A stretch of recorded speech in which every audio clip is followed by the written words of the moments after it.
खुशी का बात है कि बीजेपी और नेशनल डेमोक्रेटिक अलायंस का जितना भी पार्टनर पॉलिटिकल पार्टीज है, सभी ने उनका कैंडिडेट को चुना है कि हमारा राष्ट्रपति पद के लिए। आज हमारा अरुणाचल आ रहा है, बहुत गौरव का बात है। अरुणाचल से हम पूरा का पूरा 100% उनको सपोर्ट करेगा, 100% जिता के भेजेंगे उनको।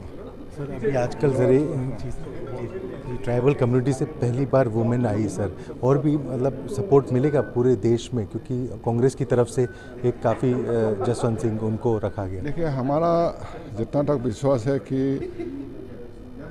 भारतीय जनता पार्टी का अलावा और 38 नेशनल पार्टी पॉलिटिकल पार्टी ने उनको सपोर्ट किया है, और नॉर्थ ईस्ट में जितना भी पॉलिटिकल पार्टी है, सभी पॉलिटिकल पार्टी ने उनको कैंडिडेचर को मंजूरी किया है, सपोर्ट किया है।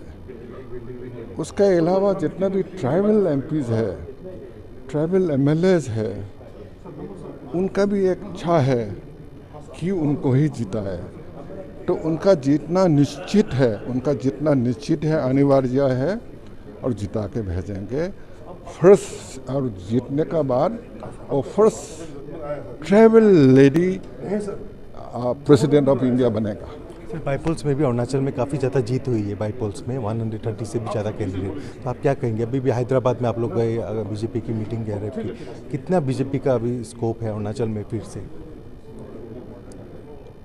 आने वाले इलेक्शन में? बाई इलेक्शन में तो हम टोटल जितना बाई इलेक्शन हो रहा वहाँ से तो 102 कैंडिडेट हम तो जीत लिया है, बिना अनअपोज जीत लिया है, और आने वाले में भी हम मेजॉरिटी जीतेंगे, ये हमारा। देखिए, अरुणाचल प्रदेश यहाँ member of parliament and honourable MLAs 100% ही होगा स्टेट से, और ये मोदी साहब को as a tribal member of parliament thanks देना चाहूँगा।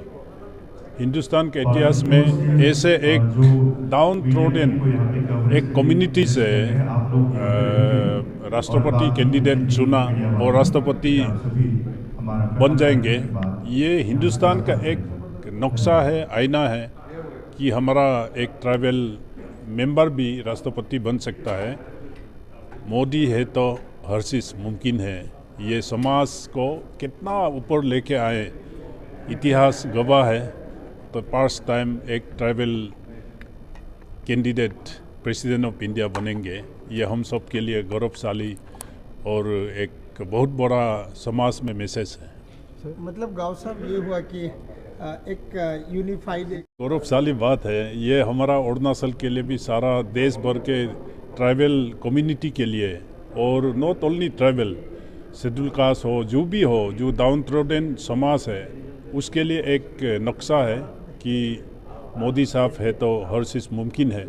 तो इसलिए मैं अरुणाचल की ओर से एडवांस कांग्रेचुलेसन द्रौपदी दीदी को दे दूंगा कि आप राष्ट्रपति बनिए, और समाज की ओर भी देखिए कि हम हिंदुस्तान कितना आगे बढ़े हैं। So Arunachal is witnessing so many landslide and flood also in different districts, in Siang also and in Arunachal capital also.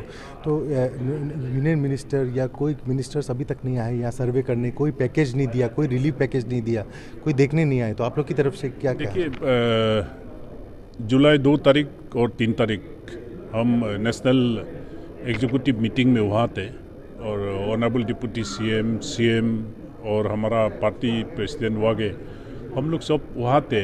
तो वहाँ कंसर्न मिनिस्ट्री से हम लोग पर्सनली, मैं in front of CM and DCM सब का सामने कहा कि आप एक बार आइए, आके इसी वक्त देखना चाहिए कि आप विंटर में आएंगे तो आपको दिखाई नहीं देता है कि यहाँ फ्लड कहाँ हुआ, यहाँ कैसे ब्रिज हाथ गए, उठ गए।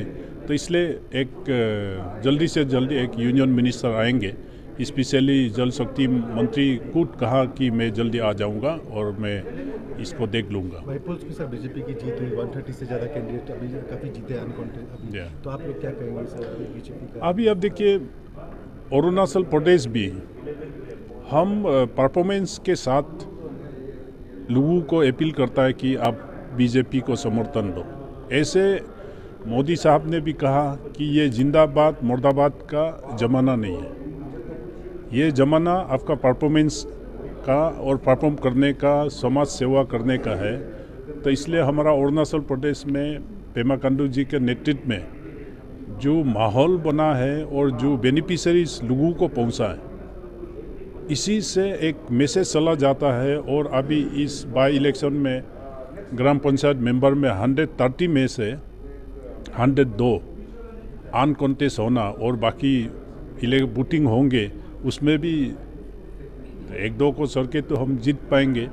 ये एक स्टेट के लिए भी एक बहुत बड़ा मैसेज है और समाज के लिए भी एक मैसेज है और एज एन पॉलिटिकल पार्टी इसके लिए भी बहुत बड़ा एक मैसेज है कि पेमा खांडू के नेतृत्व में स्टेट गवर्नमेंट जो है परफॉर्म हो रहा है। गाँव साहब, आम जनता से ये कहूँगा, स्पेशली ईटानगर कॉम्प्लेक्स में जहाँ लैंडस्लाइड जोन है वहाँ कोई ना बैठे। और जैसे अरुणाचल में मेजर बड़ा बड़ा रिवर है, रिवर किनारे कोई ना रहे, क्योंकि समर सीजन में मेजर 3 फ्लड आ जाता है।